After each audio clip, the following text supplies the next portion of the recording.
Përshëndetje të nderuar teleshikues të Akrolis TV, jemi në emisionin Kuvend të premte. Kemi një emision shumë veçantë, sepse kam ftuar një person vërtet veçantë që pothuajse është njeriu në thelbin e problematikës që po ndodh sot. Mosha e re, gjenerata e re. Ajo që po ndodh në Tiranë me protestat e kësaj gjenerate. Kështu që në zonën e Lezhës nuk mund të ftoja njeriu më adapt po quaj kështu, dhe që e njeh mirë këtë gjë dhe besoj ka për të na zbërthyer sot është Arilda Lleshi. Arilda, mirë se erdhën në Kuvend.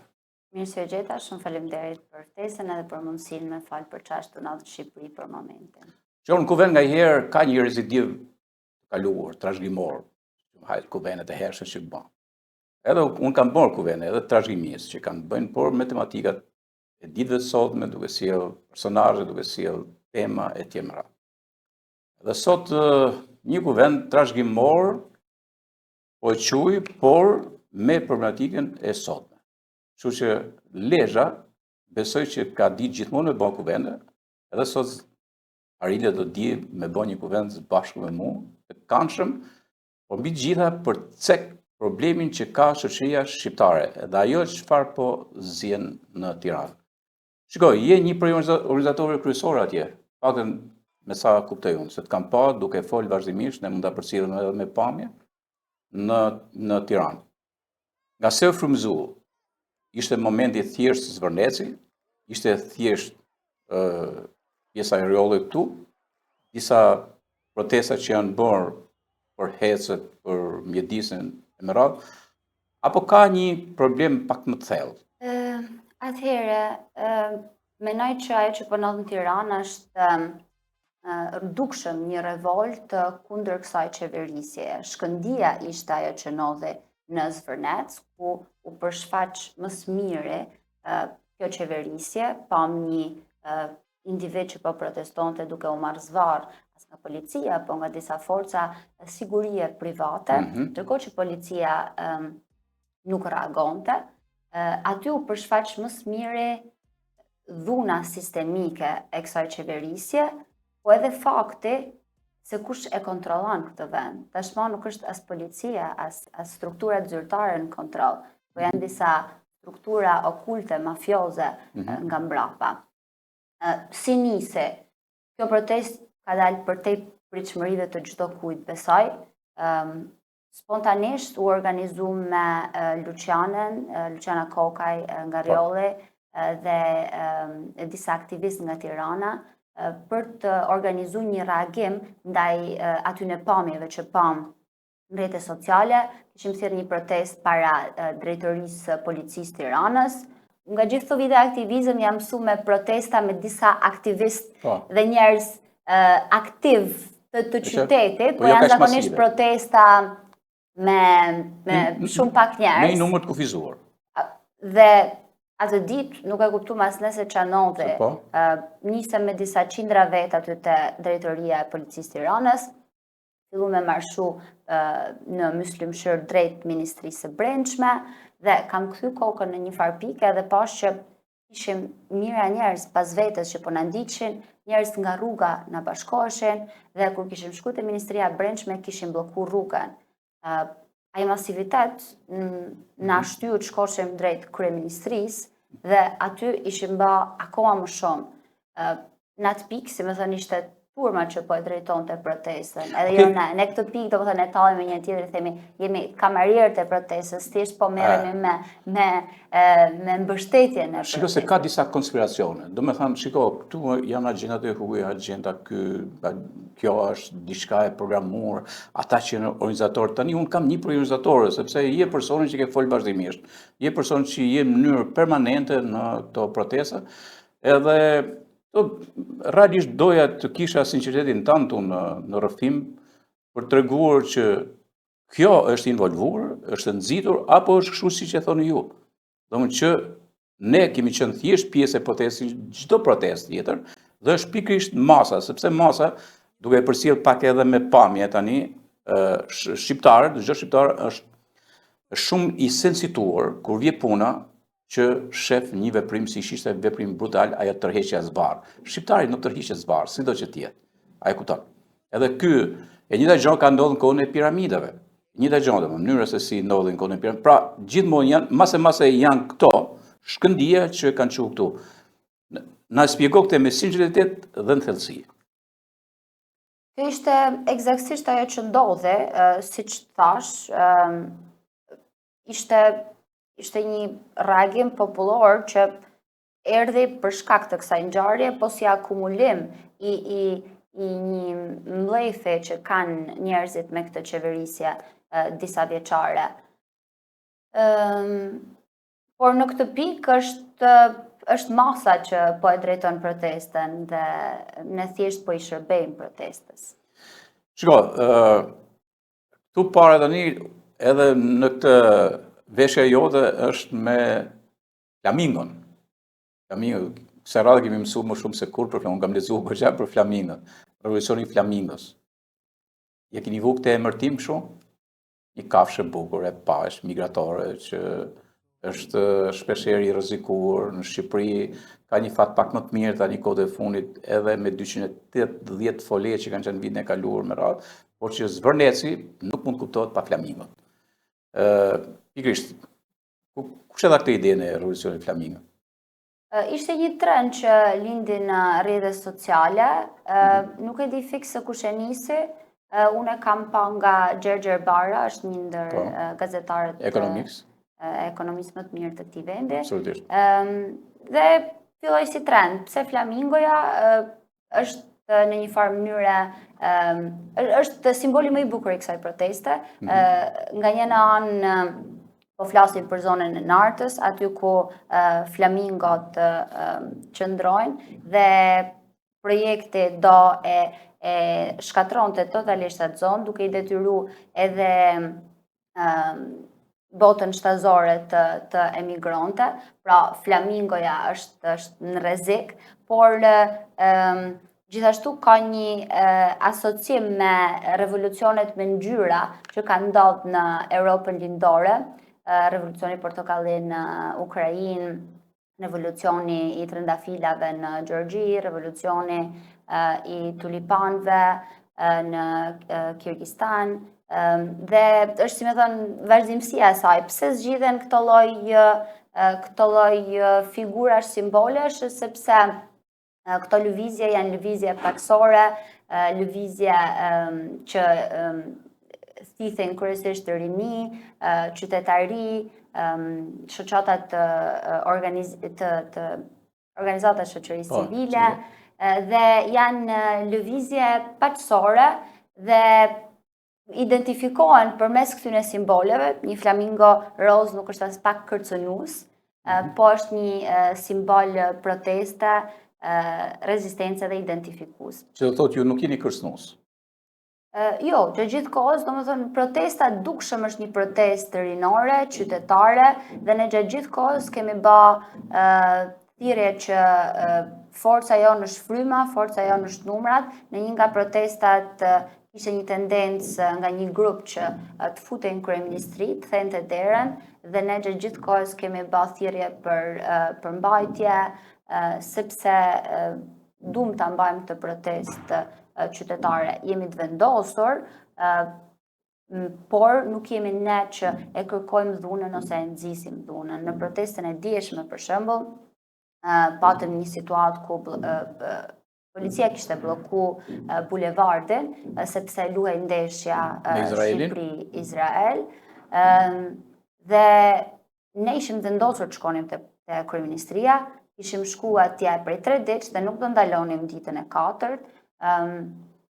Megjithatë u përpoqëm që ta menaxhonim këtë pa incidente të mëdha, edhe eventualisht edhe policia vendosi të largohej, turma eci përpara drejt kryeministrisë. Pra, jemi të vendosur, por nuk kërkojmë dhe nuk nxisim dhunë.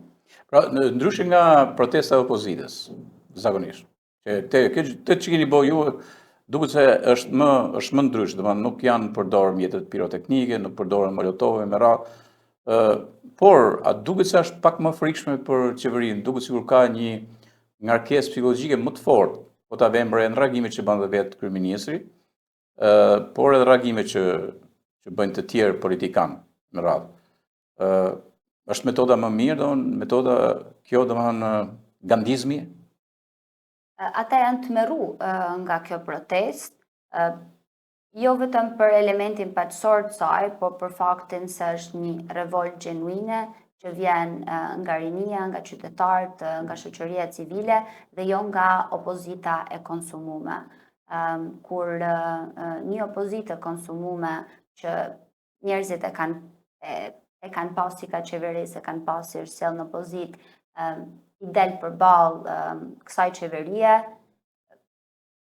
nuk bëhet i qartë kontrasti midis tyre. Njerëzit i perceptojnë si të njëjtë, edhe në fakt kjo ka qenë edhe një ndër gjëra që është përshfaq më së miri në këtë protestë. Njerëzit që vinë aty dhe thirrjet vinë nga poshtë, nuk janë thirrje të shtyme të nxitura nga ne. Njerëzit dukshëm i perceptojnë të dy partitë e mëdha, partitë e vjetra politike, si e njëjta gjë. Nuk i kalkuloni, se më duket nga një herë, duket si ka një kalkulim për çik balancat mes qeverisë edhe opozitës, sepse keni shku një herë ke njëra seli, pastaj ke selia tjetër, është një rujtje kështu se ju nuk i doni dyja me çfarë shoh unë, jo, mendoni që kanë mëkate, janë mbrenda mëkatit të madh, si thush, janë të dy palët? Për shembull, grupi që u zhvendos dje te selit e PS-s dhe PD-s ishte një grup i organizuar më vete. Ne as nuk ishim pjesë aty, protesta u shpërndan dhe një pjesë e turmës vendosi të vazhdonte nëpër Tiranë dhe në fakt unë isha largu nga aty dhe thjesht e morëm vesh edhe ne përmes rrjeteve sociale që kishte ndodhur diçka e tillë.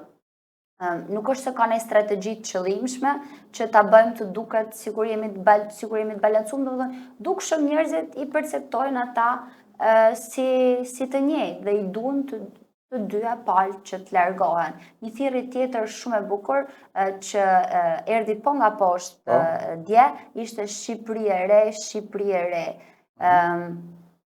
Njerëzit janë lodhur me këtë tranzicion 35 vjeçar me të njëjtat figura politike, që e dim kush janë, me kapjen që i plot që i kanë bërë sistemit dhe kanë nevojë për çlirim, do të thënë ajo protestë është një thirrje për çlirim.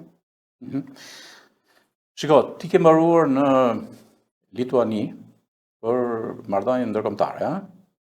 Çfarë viti? Në 2018. 2018. Pastaj ke mbaruar master për filozofi në Austri. E punu pak kohë në Kanada. Dhe je kthyer në Shqipëri. Pate idenë që të hysh në ndonjë zyrë kështu apo do merrem vetëm me aktivizmin me shoqërinë civile? Gjithmonë e kam ndjekur që vendi jo nuk funksionon, që shteti nuk është në shërbim të qytetarëve dhe gjithmonë e kam pas këtë vokacionin mrena meje që me bë diçka për këtë vend. Kjo është arsyeja sepse jam kthy. Edhe arsyeja sepse kam studiuar shkenca politike. Po pra, këtë se kjo më përshtypje. Pavarësisht kundërshtimeve që të ndiqen një degë më shkencore. Po.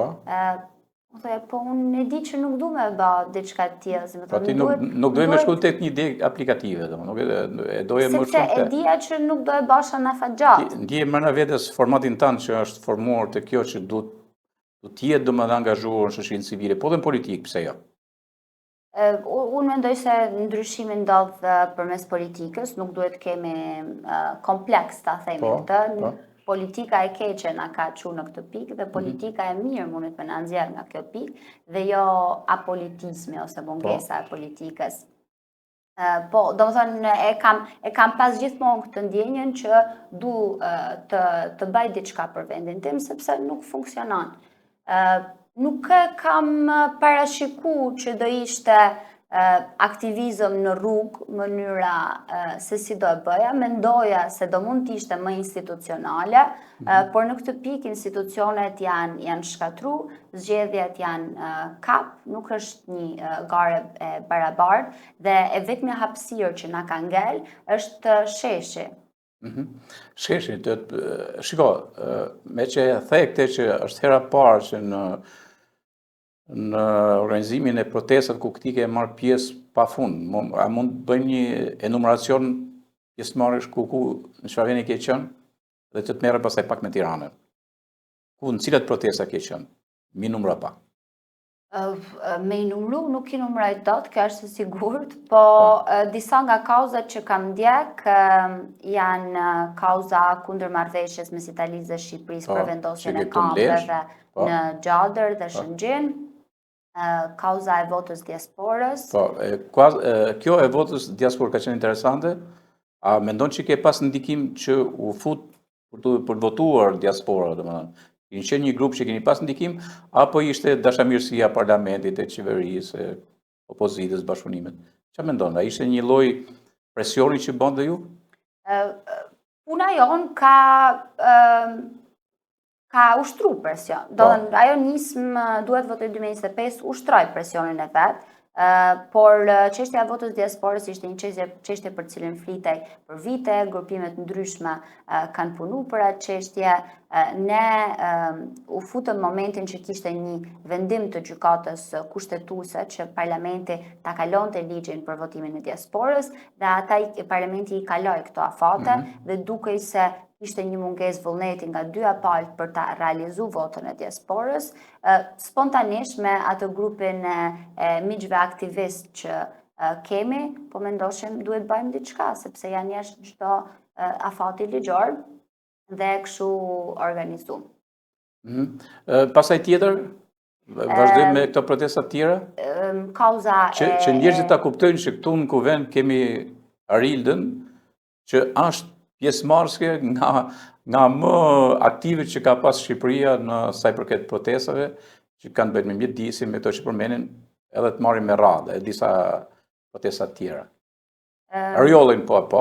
Rjollin e kam mbështet. Po, e kem mbështet fort, e kam bërë që e kem mbështet, dhe aty pasaj po të edhe i probleme Shqipëria bëhet, sepse ti ke qenë pjesë e Shqipëria bëhet. Dhe nga i moment ti ke dhe ndorëheqin moment kur thua aty që nuk më mbështet, pikërisht, edhe unë në një vend ku ka letargji, do të thënë nuk lëviz gjëja, atëherë unë s'kam se t'jem. Sepse Shqipëria e ka një opozit kapun, opozita e re na duhet për atë shkosa sa është me njerëzit, sa nuk hesht, sa lufton, dhe nëse nuk e kuptojmë që marrëdhënien e kemi me këta njerëz që po shtypen, atëherë komplet ekzistenca e një partie të re vihet në pikpyetje. Po e qartë, edhe gjithë bisedën duhet që ta shoqërojmë me pjesë nga Rjolli. Madje ka një moment që okej, kur janë të makineriet Luciana, që është shembull shumë interesant ajo, u kthyen simbol protestës, domethënë për drejtën e pronës. Shumë interesant. Protestën në Rjoll po e bëjnë fiset e Rjollit. Pra, fiset, pra. Ne thjesht kemi qenë në mbështetje. Po ti ke qenë aty se madje ke një moment je me Lucianën, ke një moment tjetër që uli dhe hani edhe një çabuk aty që për të marrë energji. Shumë interesant kjo, mua aty shtruar domethënë kështu. Shumë bukur. Në protesta të tjera pastaj se ke shku nga veriu, Shqipëri të mesme, ke shku nga jugu edhe në shumë vende të Shqipërisë. Çdo kauzë që kam ndjek ka qenë ka qenë spontane, do të thënë jam për këtë çështjen që tash të diasporës nisi spontanisht, çështja e fabrikës këtu në Lezhë, po ashtu, disa qytetarë mua afruan edhe më thanë që kemi nisi peticion, kemi këtë problemin me fabrikën, a na ndihmon, u përfshiva edhe aty, edhe për atë çështje kemi protestu me muj, kemi një fabrikë këtu në Lezhë, në qytet, që ndot gjithë qytetin, e megjithatë institucionet nuk reagojnë. Pastaj sigurisht kam mbështet çdo kauzë tjetër që kam pa të drejtë. Po, shiko, thuni, të kam bërë sepse në mënyrë sistematike ti i nxjerr thelbin e këtyre gjërave që ndodhin dhe i kam ndjek. Zaptimi i pronës shqiptarëve është sistematik, thua. Diku me ligj, diku duke falsifikuar. Në këto 35 vite është bërë transferimi më i madh i pasurisë tonë. Kjo po ndodh në kurrizë pronarëve, komuniteteve dhe natyrës. Ky model po shkatron trekun, institucionet e shoqërisë. Kjo ishte protesta që organizuam me komunitetet nga gjithë Shqipëria që po vujnë momentalisht nga grabitja e pronës. E pronave? Po. Kishim komunitetet e Durrësit që po rrezikojnë t'ju shembet shtëpia në Durrësin e vjetër, rreth zonës amfiteatrit, sepse duan të ndërtojnë edhe aty. Kishim Rjollin sigurisht, kishim Kurdarin dhe Zallë Xhoxhaj, dy komunitete që kanë luftu prej vitesh për blokimin e disa hidrocentraleve në zonat e tyre që do shkatronte plotësisht zonën. Kurdaria është një zonë shumë e pasur bujqësore. Zallë Xhoxhaj ishte vendi ku do vendose hidrocentrali është zonë e mbrojtur dhe do e thonte dhe shkatronte komplet atë zonë. Kishim komunitete nga Pogradeci që po ashtu kundërshtoshin vendosjen e disa parqeve fotovoltaike në kullotat e tyre. Kullotat për ta janë mjeti kryesor jetesës, sepse ata merren me blegtori. Pra, në gjithë Shqipërinë shohim të njëjtën gjë. Një qeverisje që nuk e konsideron qytetarin, që e konsideron pronën publike, private, si të tyren, të shkelshme, dhe njerëzit ndjehen grabitur, të shtypur, edhe vetmja zgjidhje që ju ngelet është ose të meten shërptor në vendin e tyre, ose të emigrojnë. Gjatë gjithë protestave që kemi bërë së the, ka qenë numër i kufizuar, i protestuesve. A ke thënë ndonjëherë që, okej, duket sigur jemi tu luftu si ata mullinit e erës, apo po bëjmë gjëra produktive? Dhe kur besoj që kjo e fundit që është në Tiranë, ke thënë që okej, ja ka vlerë gjithë ky organizim, gjithë kjo pjesëmarrje, gjithë kjo shpenzim të fortë energjish. Sigurisht aktivizmi, sidomos në vende autokratike, në vende represive, siç është Shqipëria, ka momentet e veta të dëshpërimit. Sulmohesh shumë, shef shumë rrallë rezultat konkret, në sensin e asaj që kërkon dhe merr. Por unë nuk e kam pas njëherë rezultatin e aktivizmit si rezultat të menjëhershme. Pra, ne kërkojmë që të ndodhë kjo dhe kjo ndodhë. Unë e kam pa gjithmonë si një organizim afatgjatë komunitar, sepse ajo që shoh në Shqipëri është që komunitetet janë të paorganizume, grupet e interesit janë të paorganizume dhe të vetmet struktura pushteti janë partitë politike. Dhe qytetari duke qenë i paorganizum është i pafuqishëm. Është me i forcu komunitetet, me i organizu. Për shembull, pavarësisht se fabrika vazhdon të punojë në Lezhë dhe ne nuk e arritëm atë që kërkonim, kemi një grup të organizuar tashmë që në atë zonë që mund të reagoj nga momenti në moment. Po, shumë bukur. Ndërkohë që tu, si thush, jeni kontaktuar me pak njerëz. Si thamë, po të marrim Gjoricën, Kurdaria, pastaj ku keni qenë në Rjoll kishte pak më shumë. Edhe vimte Tirana, unë duhet që të më thush impresionin tanë kur ke folë dhe të një gjonin me kujdes. Më ka bërë shumë përshtypje. Në Tiranë, po të kjo protest.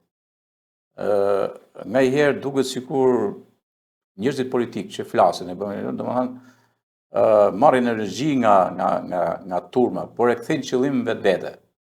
Në fakt kemi tani njëri të shoqërisë civile, e maturuar me kështu, edhe nuk di cili ka qenë emocioni jot, ma thuj pak më pasi ta ndjekim një moment, është rreth 5 minuta, po ne do fusim rreth 2 minuta me Gledin, na e ka lë pak.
shiko tani, kur e shef veten kështu përmes filmimeve, ndryshe nga të tjerë, nuk është sepse vuna re nga herë krijohet një lloj emfaze politike, për shembull, ke ata folësit në radhë. Ti si e përjetova atë moment? Ajo që them unë aty është esenca për mua, arsyeja sepse bëj aktivizëm, arsyeja pse kam ndjek këtë rrugë. Unë du me jetu në vendin tim, po nuk ndihem e lirë në vendin tim, nuk ndihem e plotësume në vendin tim. E shoh qartë sa represiv është sistemi. Dhe siç them aty, mënyra se si jam përpjek me e gjetë lirin, me jetu lirin në këtë vend, është duke e luftu këtë sistem. Po është përmbushse, po jo aq sa kur e bashkëndon këtë ndjesi me njerëz të tjerë. Edhe ai shesh për momentin është një dritë e ndezur, një shpresë për shqiptarët. Shpresë, liri, këto janë ndjenja që ne ka kohë që nuk i përjetojmë. Unë e shoh popullin shqiptar në dëshpërim, në dorëzim, në koma. Dhe kjo është shkatruese për njeriu. Njeriu ka nevojë me u çu në gjes, me ndje që puna e tij, ajo që do bëjë ditë ka vlerë, që ka një të ardhme drejt cilës ai ajo po shkon. Dhe ne këtu e kemi humbur këtë sens. Dhe jeta nuk ka kuptim pa këtë lloj dëshire për me jetu. Ne jemi dorëzuar si shoqëri. Edhe për ne ajo protestë është mrekulli, sepse më në fund kemi një mundësi që ta ndryshojmë këtë realitet. Do me thënë ti e ndjeve veten të paktën e disa realizuar në disa kumte që ke hedhë shpesh herë, e ndjeve veten duke të një gjuhë njerëzit aty, se në fundit ishte një person që as nuk ishte shefe politike, as nuk ishte ministra, as ishte deputete, as njëra tjetër, një njeri i shoqërisë civile që të ndishin njerëzit pas një lloj interesi, por ka rëndësi artikulimi, ka rëndësi bindja e me radhë. I pe gjithë ato në sytë e këtyre trive që ishin duke të ndjek kështu të brorisin të bashkë. Sa të ka dhënë optimizëm dhe energji kjo? Po, jo dhe aq e foluna dhe ai moment se sa vetë protesta. Vetë protesta, po. Ndonjëherë ajo që them është duke qenë se jemi fokusuar kaq shumë te aspekti i mbarvajtjes protestës, them nuk po e shijoj mjaftueshëm, them, edhe munohem shumë me gjetë në një moment që ta shijoj edhe unë atë moment. Mbrëm për shembull ishte një moment që filloi shiu teksa po protestoshim. Ishim aty mes turmes, edhe njerëzit fillon të bërtet revolucion, edhe për një moment thjesht ndala, nuk po shqetësosha për çfarë po ndodhte aty te shkolla edhe te mikrofoni, edhe thjesht e shijova. Shumë bukur. Shiko, du të lexoj një nga ato, po i quaj një kolumnt që ke bërë një vend kotësia e ekzistencës kundrejt frymëzimit. Interesant, i ban çdo ditë kështu apo kur shef që analizon situatën, e ku diun, analizon shef një shoqëri që thuti, okay, një shoqëri e cila ka rënë gjumë. Nuk funksionon, nuk ekziston, nuk kupton domethënë se çfarë duhet bëjë kjo shoqëri. Edhe megjithatë unë po e lexoj një herë. Këtë javë thotë kryefjala ime në Facebook u mbush me dy lloj lajmesh. Nga njëra anë, Luana Berami fitoi çmimin Oscar. Drena Kusari u bë zëvendës presidente e Microsoftit dhe astronomja Pranvera Hyseni u vlerësua me një çmim për punën e saj. Më herët kishte zbuluar një asteroid. Para këtyre fakteve njeriu inkurajohet, bëhet kurioz për punën e tyre, mëson diçka më shumë për astronominë, filmin. Por, mbi gjitha ndron të thyj limitet, të arrijë e përrjedhoj, përpiqet e kthen jetën e tij në përpjekje drejt diçkaje duke e kaluar kotësinë. Përkundër këtyre rasteve Big Brother Albania prodhoi përmbajtje krejt tjetër, që u konsumua dhe më shumë se lajmet e para. Morën vesh se kishte njerëz që nuk e dinin sa vite kishte shrekulli, apo se kush e kishte shkruar generali i ushtrisë vdekur. Informacionet të tilla ta ndalojnë mendimin dhe pastaj të irritojnë. Maksimumi dikush mund të ndihet krenar që i di përgjigjet këtyre pyetjeve dhe përrjedhoi është më lart se një pjesë tjetër. Mesazhi që marrim është që rinia jonë është parazite dhe nuk di asgjë. E qëllimshme apo rrjedhoje natyshme e kapjes së çdo sfere të shoqërisë, politikës, ekonomisë, artit, sportit, medias e përrjedhojnë narrativës. Kjo lloj përmbajtje që prodhojmë e rrethon menjen me një shtullung kotësie, ndalon mendimin, kuriozitetin, ëndrimin dhe përpjekjen. truri ka nevojë për ushqim, stimulim, por kjo nuk u intereson njerëzve që duan ta mbajnë një kom në gjumë që të mos shoh. Interesant kjo.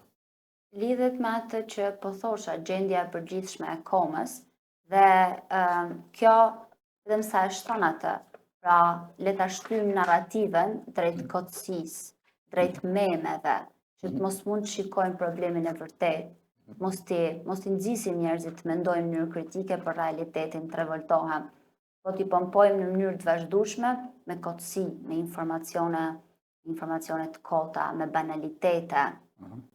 Po me që përmene memet, mos keni përdor të njëjtat armë ju tani se keni pas shumë meme.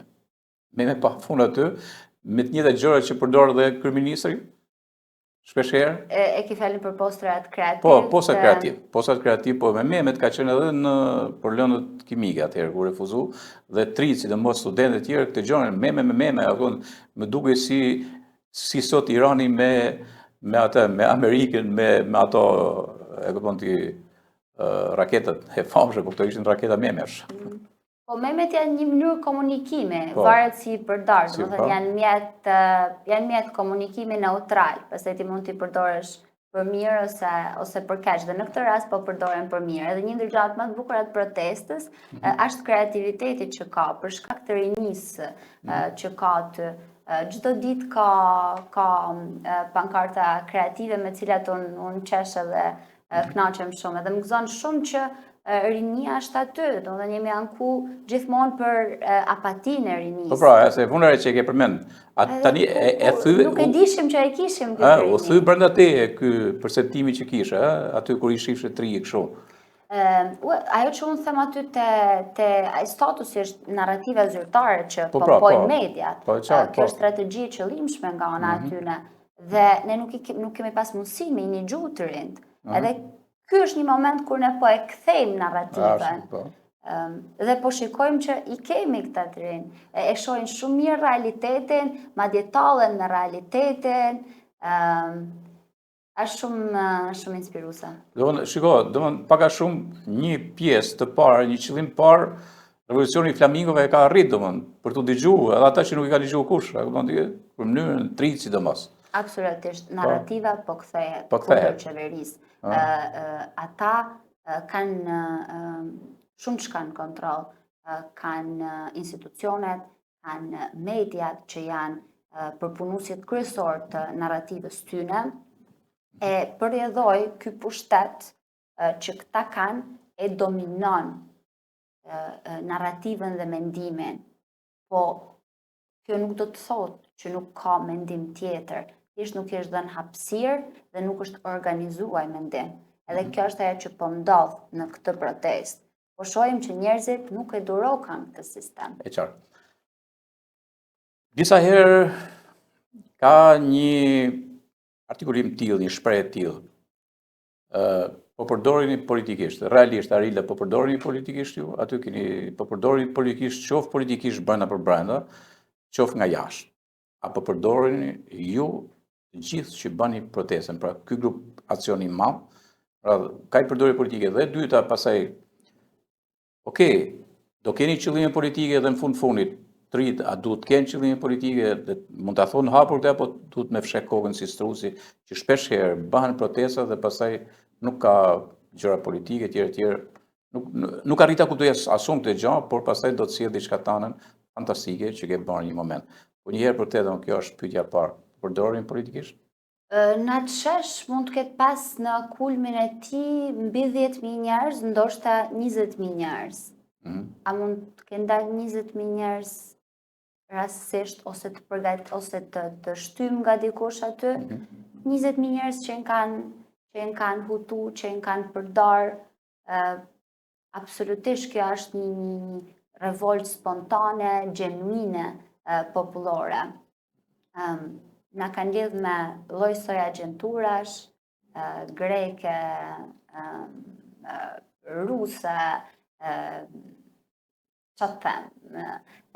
I shtyn të dyja partitë e vjetra politike kanë teoritë e tyre se kush po i shtyn këto protesta, këta të opozitës kapur, thonë Sorosi kundër Trumpit, dhe Kjo në vetvete e tregon qartë konfuzionin e tyre. Kur ke 10 narrativa të tilla, cila qenka, edhe ku ka më agjentuar se qeveria shqiptare sot që ka gjujmëzu shtetin shqiptar, e ka detyru popullin shqiptar me emigru masivisht për qefin e shteteve që nuk na e duan të mirën.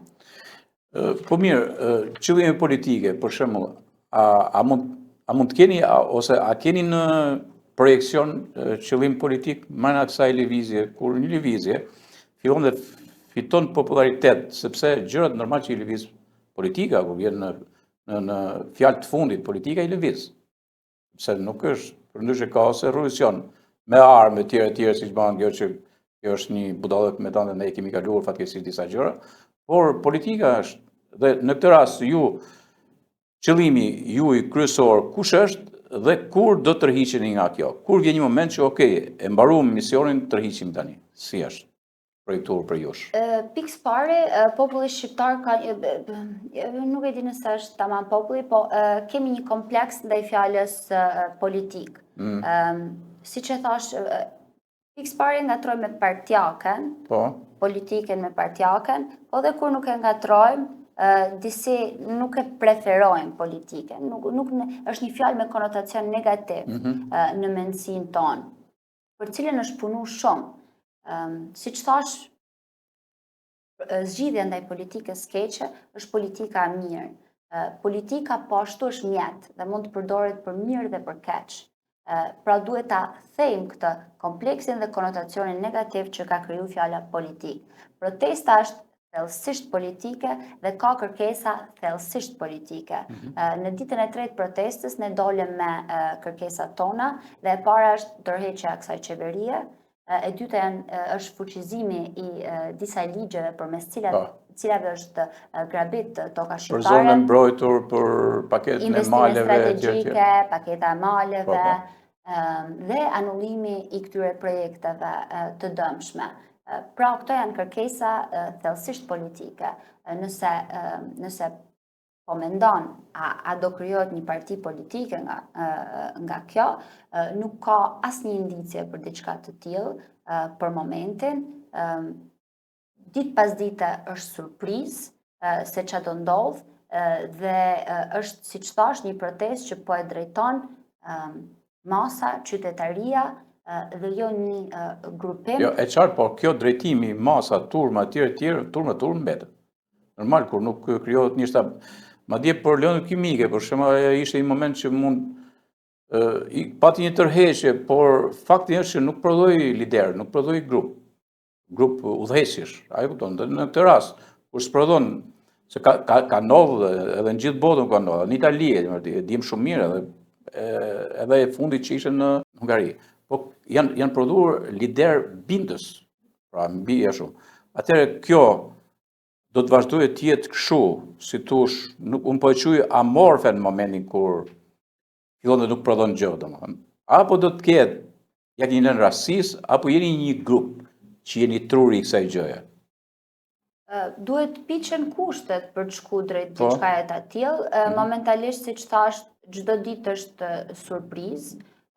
Kemi një grup mbarvajtje, 10 aktivistë që pak a shumë njihen me njëri tjetrin, dhe kjo është deri diku dhe arsyeja pse për aq sa funksionon, se dhe organizimi jonë është goxha i vështirë, duke filluar që nga fonia, po për aq sa ka funksionuar për shkak se ata njerëz njihen me njëri tjetrin, janë njerëz provuar në kauza të ndryshme kundërshtar të këtij sistemi prej vitesh.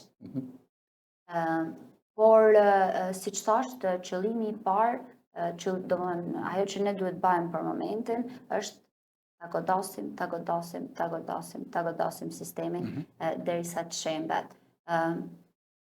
Natyrshëm, ndoshta lëvizja mund shkojë edhe drejt një përfaqësie, por kjo nuk është në diskutimet e askujt për momentin. Okej, drejt një përfaqësie që ma the, ta lejmë këtu, ta vazhdojmë pak më mbrapa të flasim për diçka që janë në të njëjtën trajektore, por kështu gjë që pra ne pyetash për të politika, dhe ti ke folë për politikën, ke një vend, unë herë mendova se është animacion, po ishte drejt për drejt, i domethënë në narracionin e këtij komenti që ke bërë për ma thuj pak më kështu?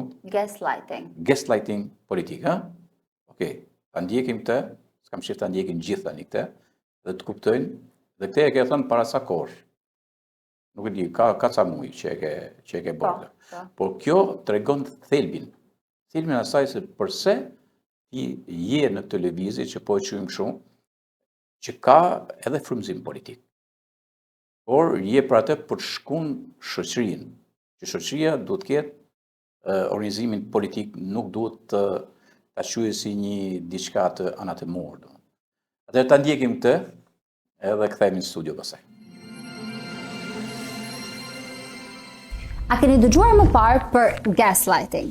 Gaslighting është manipulim psikologjik që e shtyn viktimën të dyshojë perceptimin e vet mbi realitetin duke humbur kështu vetbesimin. Mund ta keni dëgjuar shpesh të përmendur në kontekstin e marrëdhënieve në çift, por ekziston një gaslighting më i rrezikshëm në qarkullim që biem shpesh pre.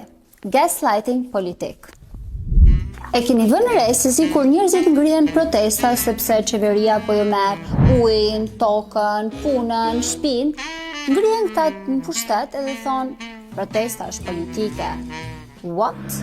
Pra, ju na i merrni me politik, ujin, tokën, ajrin, shtëpinë, ndërsa ne që qohemi për drejtat tona, ne nuk pas kemi drejt bëjmë politik. Ti vetë je militant i një partie politike, pavarësisht se nuk përfaqëson asgjë politike, ndërsa ne nuk lejohemi të flasim. Gjendi Kunturm, një antar të një partie politike opozitare dhe thonë, ja, ju tham, protesta është politike. Ju jeni Partia Demokratike, këta janë qytetarët. Pse? Njerëzit që angazhohen në politikë janë qytetarë dorës dytë, që nuk kanë të drejta dhe nuk meritojnë të drejta? Sigurisht, ata do justifikojnë krimet e tyre disi. Por, ajo që bën më shumë ti përshtypje është se sa impakt ka një fjalë e tillë tek njerëzit. Përballë kësaj akuze, të gjithë ndjejnë nevojën që shfaqsohen.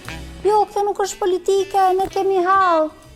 Madje ndonjëherë shkojnë deri aty sa i largojnë aktivistët ose antarët e partive politike, sepse duan të jenë të kulluar dhe të pëlqyeshëm për atë që i shtyp.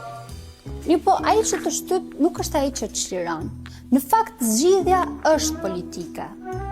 Të bësh politik për kauza dhe idetë e duhura është dinjitoze. Nëse nuk do bëhem politik idesh dhe vlerash, do mbretemi me politikën e vjedhjes. Prandaj, herës tjetër që ju thonë, po bëni politik, ju i thoni, sigurisht që po bëj politik. A mund të fillojmë të flasim tani për atë shtëpinë që do më shëmbësh? Dhe kështu, ju i keni thyer prangat dhe manipuluesen bashkë me ta. Realisht, unë, kur kam menduar emisionin, kam thënë që okej, ky është thelbi. Domethënë, është një shqillim që askush deri tani nuk e ka bërë në asnjë media kombëtare, absolutisht. Dhe them sinqerisht, edhe shoqërisë civile. Përgjithsisht, shpesh herë dalin me disa citate kështu, akonti edhe, por nuk kanë një... Ti nuk je fshektu dhe ke thënë që okej, po politika bëhet për te. Ka kohë që operon me këtë lloj mendësie? Absolutisht, ka kohë që e godas këtë koncept.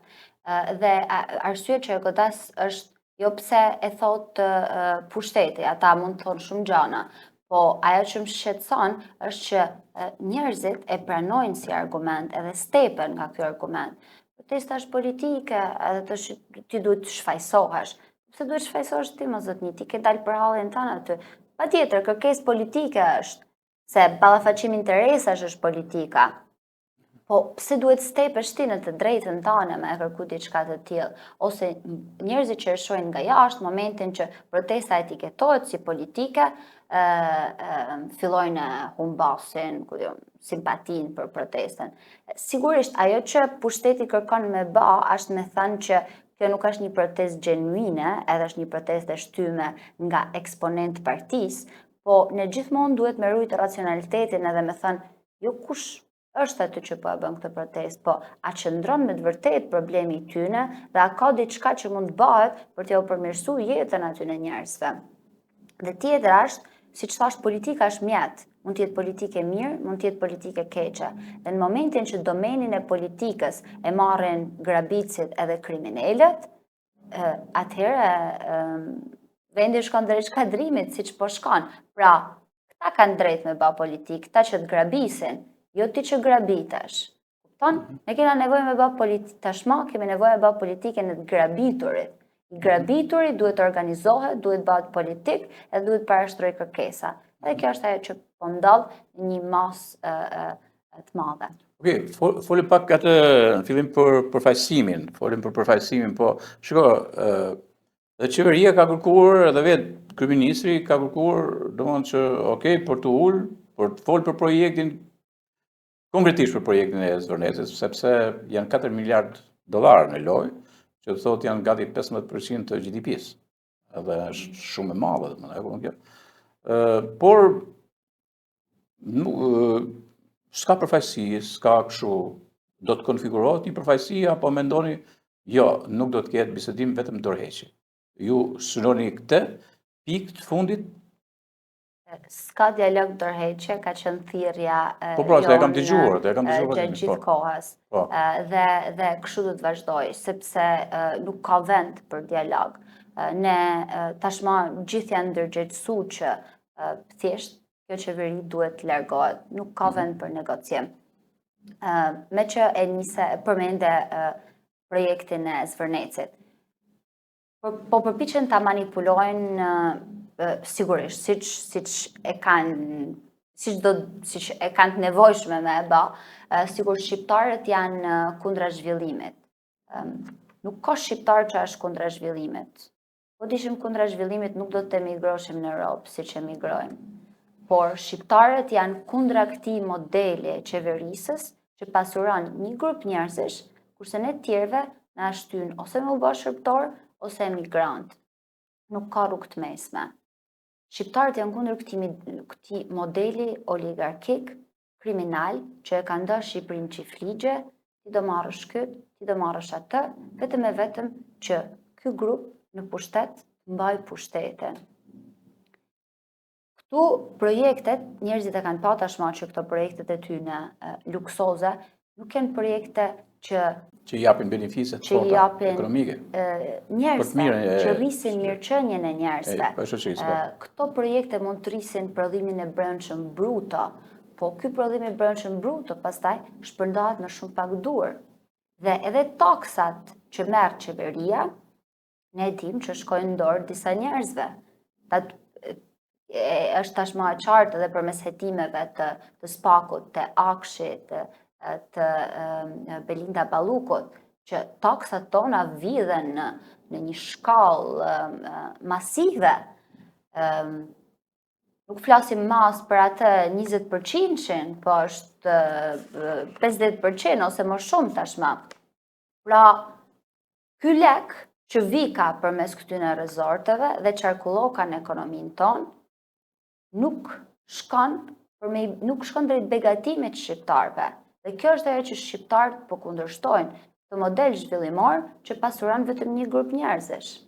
Po të marrim Zvërnecin, po të marrim edhe disa vende tjera, sepse ju keni marrë dhe për marrëdhënien në kombëtare që normal që i njihni politikat e zhvillimit, por nëse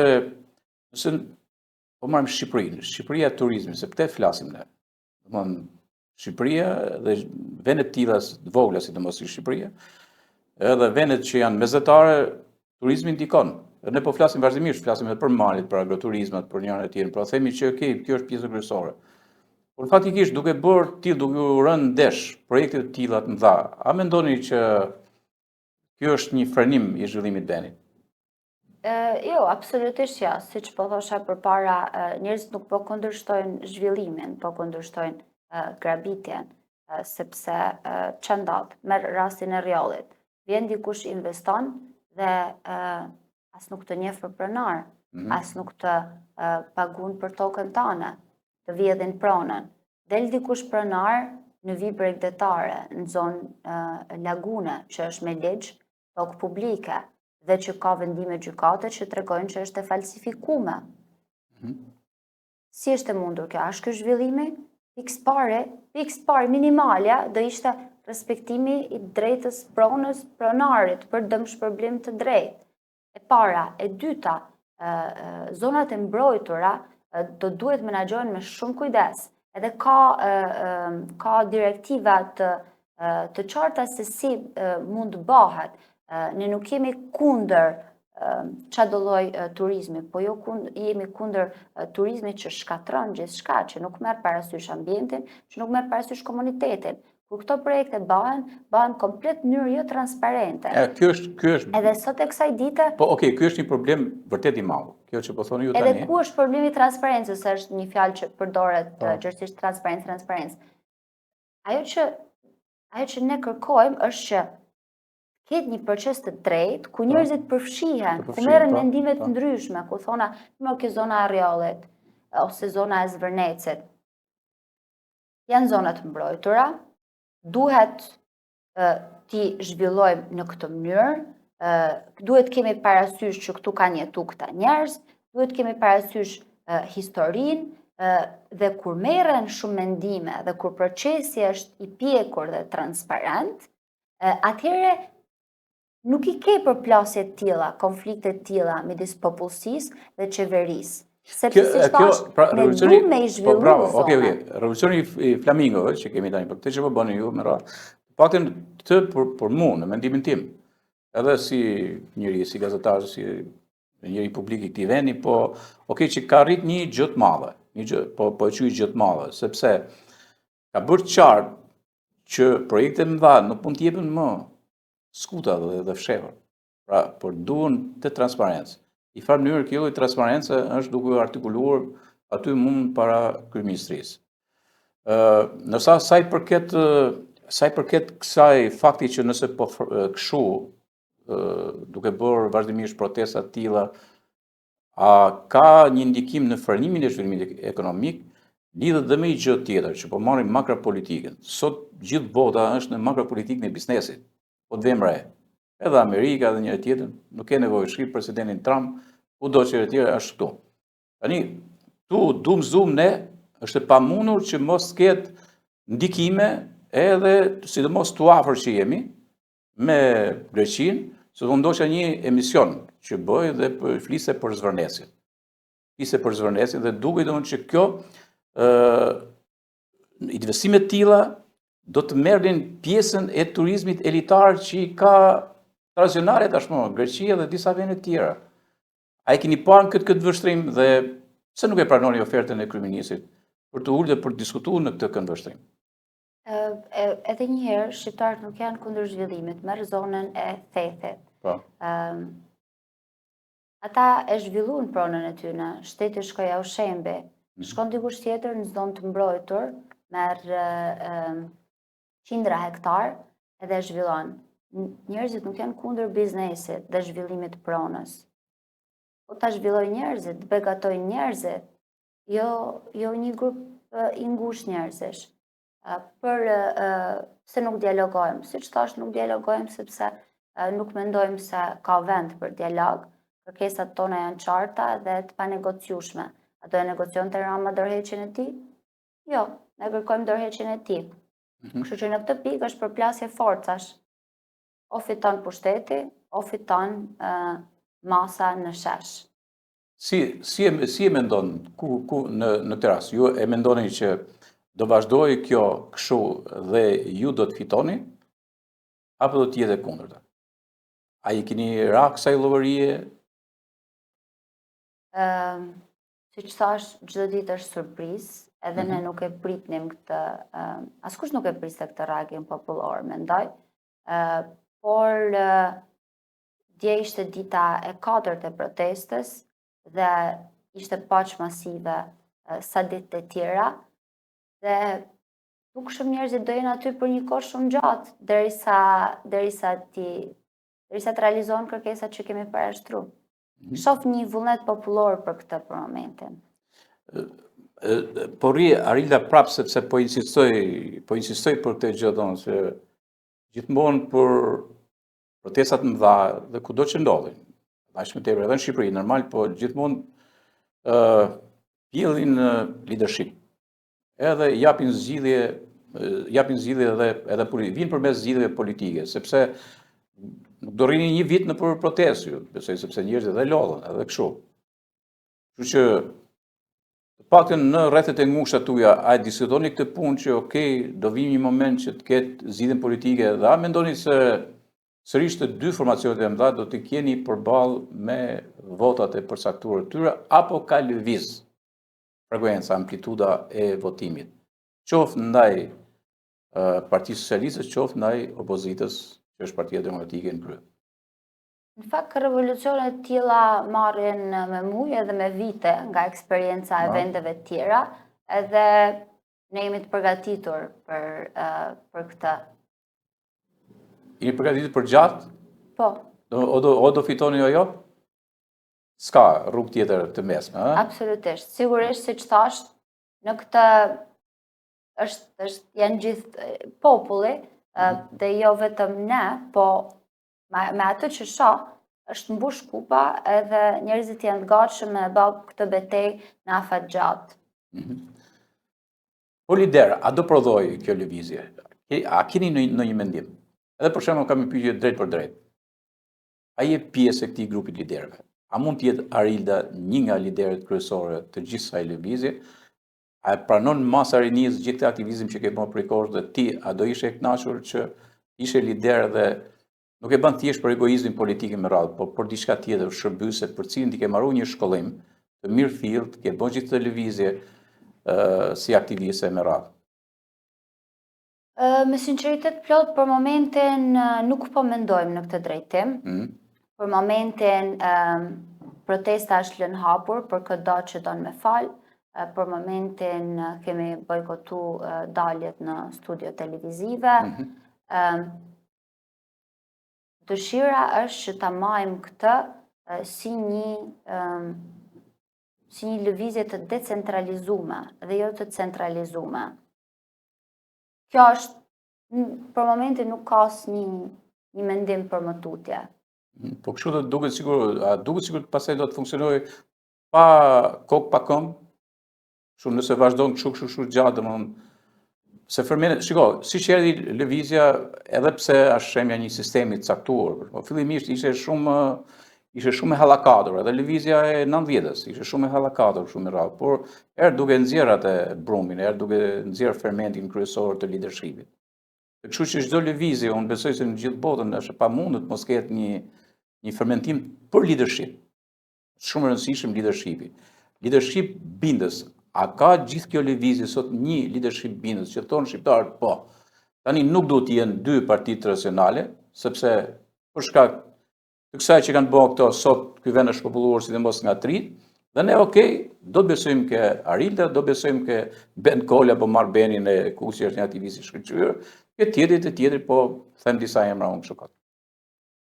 Për momentin nuk ka një grup të tillë. Njerëzit janë të ndamë nëse duhet të ketë ose jo. Ka njerëz që ju pëlqen ideja që dalin disa figura që ta udhëheqin, të ketë kohezion, të dihet çfarë po ndodh, dihet cilat janë qëndrimet. Kjo do jepte më shumë formë protestës, po pastaj mund të humbiste aspektin e masës ose decentralizimi. Edhe decentralizimi ka vlerën e vet. Dhe për momentin ne kemi bërë zgjedhjen me majtë të decentralizuar. Ti e ndjerë e lodhur gjatë këtyre kohëve, edhe ndjesh me energji brenda vetes, ke marrë më shumë energji apo ke edhe lodhen, se për shembull ti mram kur të kam marrë unë ty, në orën 1:30 të natës je kthyer nga protesta. A ke ndjerë lodhje personalisht?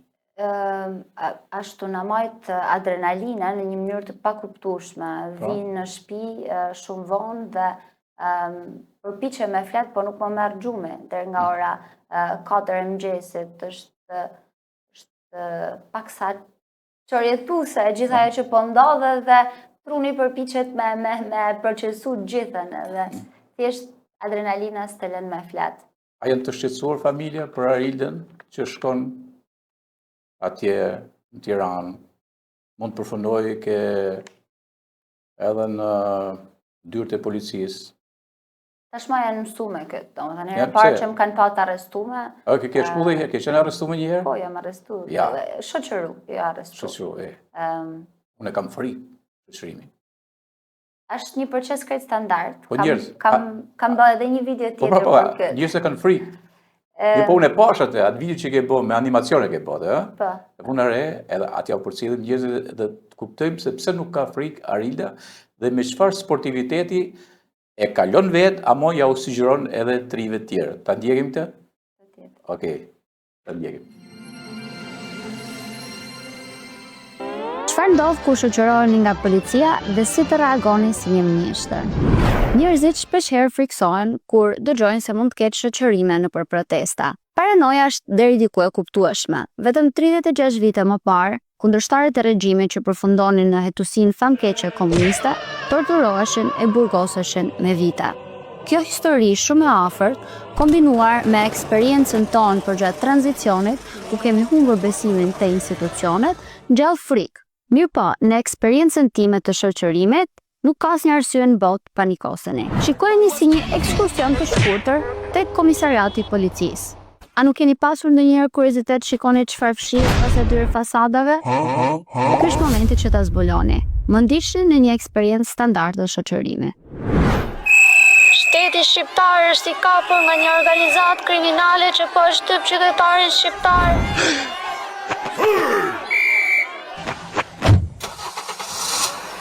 Ky është momenti kur policia ju shoqëron me makinë në komisariat. Këtu mund të sjelleni sipas dëshirës dhe humorit. Mund të vendosni thjesht, të relaksoni dhe të shijoni rrugën. Ose mund zgjidhni të kërkoni llogari. Cila është arsyeja e arrestimit?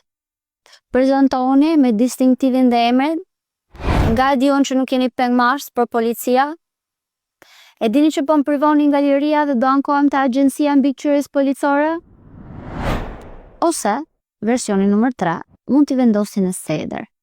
Po pse më çuna kështu? A jeni të kënaqur me këtë shtet? A jeni të kënaqur me rrogat që merrni? A jeni të kënaqur me ushqimet, me spitalet, me arsimin? Çfarë ju kanë sjellur në dhomën tuaj të komisariatit? Do të vonoj disa orë përpara se oficeri i policisë gjyqësore të takohet me ju, kështu që ky është momenti ideal për të lexuar, sidomos nëse ju kanë konfiskuar telefonin. Sigurohuni që kur shkoni në protesta ku mund t'ju shoqërojnë, merrni gjithmonë një libër me vete.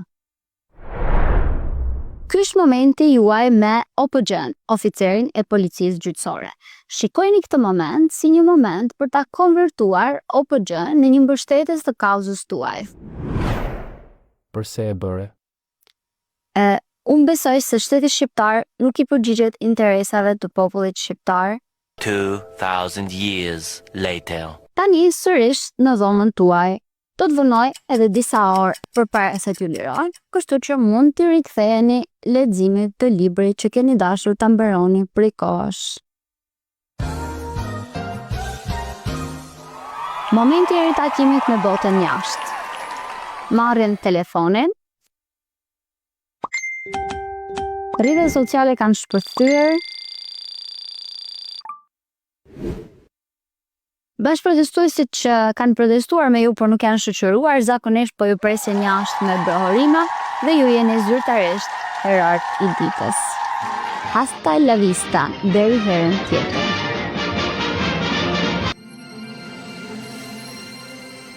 Shiko, pra, ishim në polici. Pra ti ke qenë një herë, po si e ke përcjellte? Fatikisht, a është piketuar në njëri për tu 2 herë ke qenë? 2 herë je shoqëruar në polici. Edhe kështu me buzagaz keni dhe aty në polici, se pate probleme? Jo, fare, është një proces standard, si që shpjegoj aty në video. Unë jam protestuese ndërgjegjshme, i di drejtat e mia, e di që kam drejt me protestu në çdo moment, e di që edhe ai shoqërimi që mbajnë është jashtëligjshëm, po kush merret me ta me procese gjyqësore për privimin e drejtave. Të sjellin aty, do bësh një intervistë me OPG-n, edhe pastaj të nxjerrin. Po në kohën që a ke pas libër me vete? kur Si ja u sugjeron. kur shkojnë protestat e tilla që mendoj se mund të ndodh diçka, e merr marr diçka se telefonin Po, nuk ta ta marrin, po, lejojnë, edhe do të duhet marrësh- diçka me kalu kohën. E shumë e bukur se kisha një gjuhë herë. Po ka një gjë për shkak se shiko, protestues që njeh drejtat e vetme, po ju nuk jeni protestues dhunshëm. Disa herë a ka shenja që po ju ndjekin, atje po ju shohin, po ju listojnë, po ju fotografojnë, po ju filmojnë, po ju bëjnë. A ka protagonistë aty disa që mund bëhen pjesë e shoqërimit, qoftë edhe arrestimeve? Jam e bindur që në çdo protest ne observohemi nga policia dhe profilizohemi, po unë kam marrë këtë parasysh kur dal, çdo që them aty mund ta them publikisht kudo, para çdo polici, para çdo institucioni, kështu që kjo nuk më tremb. Mirë, shiko, ka një gjë, se për shembull për ato që thonë se ti the i koncept. Proteste decentralizuar, the kështu, domethënë ju nuk marrni përgjegjësi, ama kush përgjegjësi aty fjala vjen për dikush, dikush unë kam parë sa vjet që thotë atje, ta vrasim thotë filan, ta kështu, domethënë është i thirrje për thirrje dhunshme. E kupton, në vërtetë është për mua se ka dhe sharje që janë jo etike. Të jemi qartë, kujdo që t'jetë, mund të bash sharje të tilla. Por gjithsesi në fundit mbeten sharje janë fjalë, por ta vrasim, kjo është shu. Në këtë rast a i keni parasysh këto, apo pranë i keni lënë të decentralizuar, domethënë si protestë? Jo, ne gjatë gjithë kohës kemi bë thirrje për metoda paçësore. Kemi thënë që forca jon është fryma, forca jon janë numrat, dhe siç thash në momentin që patëm një incident kur disa njerëz ishin me u fut në kryeministri, ne inkurajum që të mos e bashin. Pra, thirrja jonë është gjithmonë për një protestë paçësore, por çështja është se siç thash, aty janë me njëra njerëz edhe është thjesht e pamundur me kontrolluar atë që ndodh. Por për shkak të njerëzve që kanë ardhur në ato protesta, janë qytetarë, janë të rinj, janë me fëmijë, familje, për shkak të atyne që protestojnë, protesta ka ngel. Ka kampanjë non me 2 fëmijë. Është shumë interesant. Pafund ka pas nana me karroca, një nane kishte një fëmijë të vogël fare në jo, përgjithsisht në protestat politike nuk hyn. Normal, fut Molotova, që thotë merron fëmijën, a kupton? Sa duket pranë e kanë kuptuar që kjo është protestë trive. E kanë marrë ata civile. Edhe pranë janë këto simbolet, revolucioni i flamingëve. Po flamingo, po ka shpend më të paqë se flamingo, ë? Kështu që edhe ju jeni të paqë në këtë sens. Të vrullshëm me energji, atë, kërkoni deri në fund, ama to gjërat e dhunshme i keni përjashtuar. Kërkojmë kryesisht, siç thash, të arrijmë fitoren përmes bindjes së popullit shqiptar. Diferenca bëhet shtëria e mos bashkëpunimit. Nëse shumica e njerëzve e kanë ndarë në mendjen e tyre që kjo qeveri nuk na përfaqëson, kjo qeveri duhet të largohet, atëherë betejë është e fituar. Pra, dhuna nuk është e nevojshme në këtë moment, sepse thjesht njerëzit shkëpusin bashkëpunimin e tyre ose mbështetjen e tyre për qeverisjen dhe ne drejt kësaj duhet synojmë. Shumë bukur. Okej, edhe për ta mbyllim me familjen pra. A ndjen krenar familja për Arilden? Gjithë të lëvizje që banë, domethënë, a i ke mbush ata, apo i ke shqetësuar, a ju ke rrit krenarin që kanë një vajzë tillë, shumë motivuar, shumë racionale, ditur në gjitha njëre tjetër, edhe aktive, domethënë që është në thelbin e një grupi, po e quaj sakt, elitar të aktivizmit shqiptar. Prindërit e mi më mbështesin. E shqetësim dhe me foto që kur ke marru shkollimin, kemi aty, jenë mes mami dhe babi. Po. Prindërit më mbështesin, siç thash, janë në çdo protestë që organizoj, përfshi dhe në këto protesta. Zakonisht kanë atë ndjesinë mes këtyre protestave që nuk i arrin kërkesat kanë atë ndjesinë sikur përpjekja është e kotë, ama këto ditë i kam pa shumë të motivuar. Edhe kjo më knaq edhe mua. Ata e mendojnë, siç po thosha në fillim, shumica e njerëzve e mendojnë aktivizmin si diçka që po nuk solli rezultat të menjëhershëm, është i lodhshëm, është pa kuptim në një farë mënyre. Por tash po i shoh edhe ata si gjithë populli shqiptar që kanë marrë pak shpresë. E u keni dhënë shpresë, edhe ti shpreson, edhe beson njëkohësisht, që do arrini një fitore të madhe. Dhe nuk do keni zhgënjim, nuk do jeni zhgënjim. Kështu beson? Jemi më afër se kur, mendoj unë. Jeni më afër se kur. Në këto 35 vite tranzicion. Në këto 35 vite tranzicion, me këtë protestë jeni më afër se kur, thot Arila. Që ta largojmë këtë klasë politike. Do të largoni këtë klasë të vjetër politike. No, ky është fundamenti i lëvizjes dhe i qëllimit tuaj. Ishe shumë kënaqësi, Arila, që ishe këtu në kuvend, edhe besoj që njerëzit kanë mësuar shumë nga ti, mase më shumë se asnjëherë nga ju në këtë gjë publike që bëm sot në këtë bisedë të këndshme, edhe mbi të gjitha që të njohin një pjesëtare gjeneratës së re që i duhet Shqipërisë. Shqipërisë sotme dhe për më shumë Shqipërisë të ardhme. Faleminderit shumë. Faleminderit. Atëherë ishim me Arila Lleshin dhe folim për protestat e kohëve të fundit të cilat kanë fokusuar tashmë Shqipërinë dhe të gjithë jetën shoqërore shqiptare edhe politike, pse jo, por më tej se sa Shqipërinë.